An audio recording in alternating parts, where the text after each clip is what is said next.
មួយហ៊ានតែពីនេះទៅយកគ្នាបន្តិចបាទពួកប្រយ័ត្នប្រយែងខ្លាំងតែដោយសារតែមកពាក់ផ្នែកគ្រាន់ទៅដល់ពីផងបាទរេ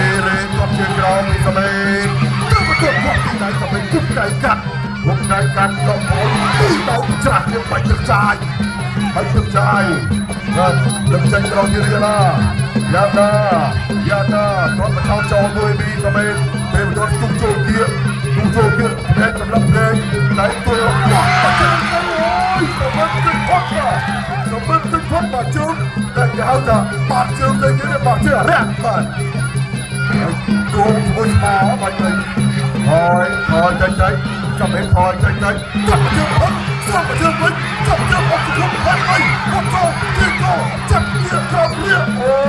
យទៅចាប់ម្ដងស្រៀវណាស់ទៅចាប់ម្ដងហើយកម្ដៅជំនាញវិញហើយក្រឡឹកគ្នាយ៉ាងមុនមកបាត់បាទទេវតាទេមកជួយបន្តិចទេទៅតាមតែកំឆាប់ទៅចាប់ទៅទី2បើរោគបញ្ចុះពិបាកដែរហ្នឹងបាទនេះឃើញទេបងប្រុសបាទដើម្បីឲ្យកូនបានមើលគឺគាត់លីដាក់លឺស្មាអរគុណណាបងបានមើលទាំងអស់គ្នាហើយបងស្រីនោះបាទកូនបងល្មួយនេះគាត់ដាក់ក្រោយខ្នងនឹងទៅអីហើយកូនប្អូនតដាមានទី8ទឹកទី3ជាទឹកផ្ដាច់ព្រាត់ទឹក3ទឹកផ្ដាច់ព្រាត់ដល់វាបង្គោលក្រហមបានកីឡាករ